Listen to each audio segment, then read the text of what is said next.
దేవుని ప్రత్యక్షతలో మరో దినం.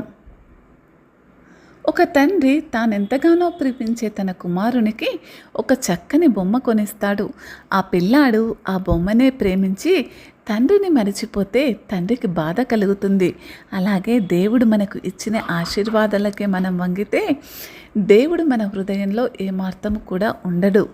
పైన ఆకాశమందే కానీ కింద భూమి అందే కానీ భూమి క్రింద నీళ్ళయందే గాని ఉండు దేని రూపమునైనను విగ్రహమునైనను నీవు చేసుకొనకూడదు. వాటికి సాగిలపడకూడదు, వాటిని భుజింపకూడదు. సులభంగా చెప్పాలంటే దేవుని స్థానంలో ఇంకేది కూడా పెట్టకూడదు అనే పిలుపు. నిర్గమాకాండం 20వ అధ్యాయం 4వ వచనం. అయితే ఇది కేవలం విగ్రహాల గురించి మాత్రమే కాదు, కానీ మన హృదయంలో దేవుని స్థానంలో ఏదైనా వస్తువును పెట్టడం కూడా విగ్రహారాధననే తెలియచేస్తుంది.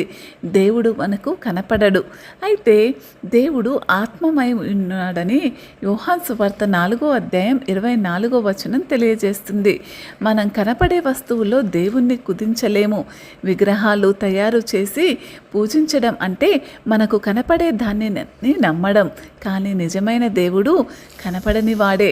వాటికి సాగిలపడకూడదు, వాటిని పూజింపకూడదు. కేవలం కాళ్ళు మోకరించడం కాదు, మనం మనస్సు వంగిపోవడం కూడా చేయకూడదు. డబ్బు, పేరు ప్రఖ్యాతలు, స్మార్ట్ ఫోను, సోషల్ మీడియా ఇవన్నీ కూడా మన హృదయంలో దేవుని స్థానాన్ని తీసుకుంటే అవి విగ్రహాలే అవుతాయి. మత్తయి సువార్త 6వ అధ్యాయం 24వ వచనం ఈ విధంగా అంటుంది, మీరు దేవునికి ధనానికి సేవ చేయలేరు అని. మనం విగ్రహాలను దూరం పెట్టాలి.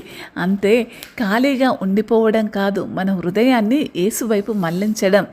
మరి అందుకే అంటున్నాడు ఆయన, నేనే మార్గమును సత్యమును జీవమును అని.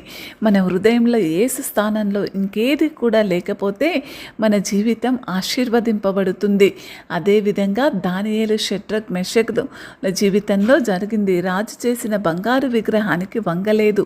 వారి అగ్నిగుండంలో పడిపోయినా దేవుడు వారిని రక్షించాడు. మనము ప్రపంచ విగ్రహాలకు వంగకపోతే యేసు మనతో ఎల్లప్పుడూ కూడా ఉంటూ నీతో నడుస్తూ ప్రతి ఆశీర్వాదానికి నిన్ను పాత్రులుగా చేస్తాడు. కాబట్టి సహోదరులారా, మన హృదయంలో దేవుని స్థానాన్ని దేనికి కూడా ఇవ్వకండి. యేసుక్రీస్తే మనకు మార్గం, మన రక్షకుడు. ఈరోజు మన హృదయంలో విగ్రహాలను తొలగించి యేసుక్రీస్తుని రాజుగా ఆహ్వానిద్దాం.